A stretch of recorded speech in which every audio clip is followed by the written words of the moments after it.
तो स्कंद पुराण में अगर मकर संक्रांति के क्रम को यदि पढ़ोगे तो मालूम पड़ेगा कि पूरे वर्ष में एक दिन ऐसा था जिस दिन भगवान शिव और नारायण ये दोनों, इसलिए आज भी हिंदू धर्म में गुड़ के लड्डू तिल्ली के साथ मिलाते हैं। क्यों? उसका कारण कि शंकर और नारायण ये दोनों एक ही दिन एक ही पल गंगा का स्नान करने के लिए जाते। एक ही माता लक्ष्मी भगवान नारायण और भगवान शिव को स्नान के लिए गुप्त रूप से झांकती है। तो भगवान विष्णु ने तिरछी दृष्टि में माता लक्ष्मी को देखा, तो माता लक्ष्मी को देखकर भगवान विष्णु शिव जी को देखे तो शंकर भगवान ने कहा, नारायण हमने देख लिया महारानी लक्ष्मी झांक रही है, हमने वर दे दिया है कि लक्ष्मी का एक नाम गुप्त लक्ष्मी रहेगा। और आज मकर संक्रांति के दिन नारायण और शिव का दर्शन इस लक्ष्मी ने करा है। पर जो गुप्त लक्ष्मी का दान दे देगा उसके घर में कभी कोई बड़ी बीमारी प्रवेश नहीं करेगी। कैंसर जैसा रोग, किडनी और लीवर का रोग नहीं हो सकता। आज भी नियम है कि मकर संक्रांति के दिन एक लड्डू बनाया जाता है गुड़ और तिल्ली का, उसमें 1 का सिक्का 2 का सिक्का या कोई लक्ष्मी उसमें फंसा दी जाती है और लड्डू को पैक कर कर किसी मंदिर में दान दे दिया जाता है। उसको कहते हैं गुप्त लक्ष्मी, जिससे घर में कोई बड़ी बीमारी प्रवेश नहीं हो। वो केवल मकर संक्रांति को ही हो। कौन से पुराण में लिखा है कि 14 चीज देना चाहिए? 14 चीजें दान देना है।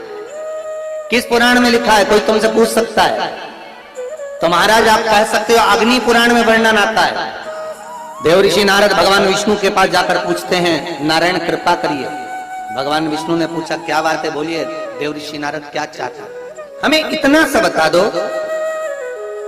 शिव जी के यहाँ जाते हैं तो पहले उनके द्वारपाल से पूछना पड़ता है अंदर जाने के लिए। ब्रह्मा जी के यहाँ जाते हैं तो ब्रह्मा जी के द्वारपाल से पूछना पड़ता है। इंद्र के यहाँ जाते हैं तो इंद्र के द्वारपाल से पूछना पड़ता है। हम जितनी भी जगह जाते हैं तो कोई ना कोई द्वारपाल से हमें पूछना पड़ता है अंदर जाने के लिए। भगवान देव ऋषि नारद कह रहे हैं, नारायण से कुछ ऐसी कृपा कर दो कि हमें किसी से आज्ञा लेना ही नहीं। भगवान विष्णु तो उनकी बात को बस थोड़ा सा सुने और अंदर चले गए। नारद जी को लगा हमारा तो कोई जवाब ही नहीं दिया। नारद जी वहीं पर टिक गए, खड़े रहे, नाम जाप करते रहे। विष्णु वापिस आए और देव ऋषि नारद से कहा एक काम करो, जब सूर्य मकर में प्रवेश करते हुए उत्तरायण की ओर जावे, उस घड़ी उस पल में देव ऋषि नारद तुम 14 बार भगवान के नाम का, शिव नाम का दान दे दीजिए। भगवान नारायण के नाम का, राम नाम का, कृष्ण नाम का दान दे दीजिए।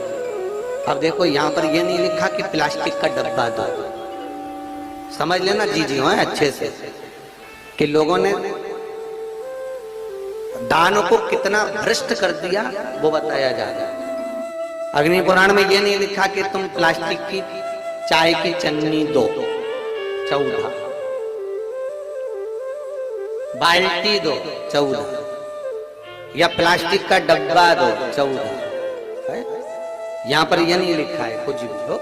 यहाँ क्या लिखा अग्नि पुराण में कि मकर संक्रांति के दिन जब सूर्य उत्तरायण भाव में प्रवेश करे, मकर में जावे, उस समय पर देव ऋषि नारद तुम्हारे मुख से अगर 14 बार भगवान के नाम का दान 14 जीवों को दे आओगे तो किसी भी देवता के पास जाओगे तुम्हें परमिशन की जरूरत नहीं पड़ेगी, तुम डायरेक्ट प्रवेश कर जाओगे। डायरेक्ट। अब तुमको अगर वैकुंठ में डायरेक्ट प्रवेश करना हो तो बिना पूछे, तो उसके लिए कहा है मकर संक्रांति पे दान दो। तो किस चीज का दान देना है हमारा? प्लास्टिक का डब्बा नहीं, बाल्टी नहीं, चन्नी नहीं, किस चीज का दान?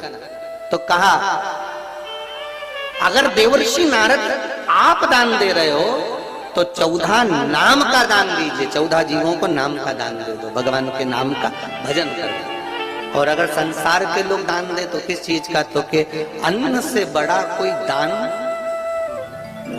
अन्न से बड़ा कोई दान।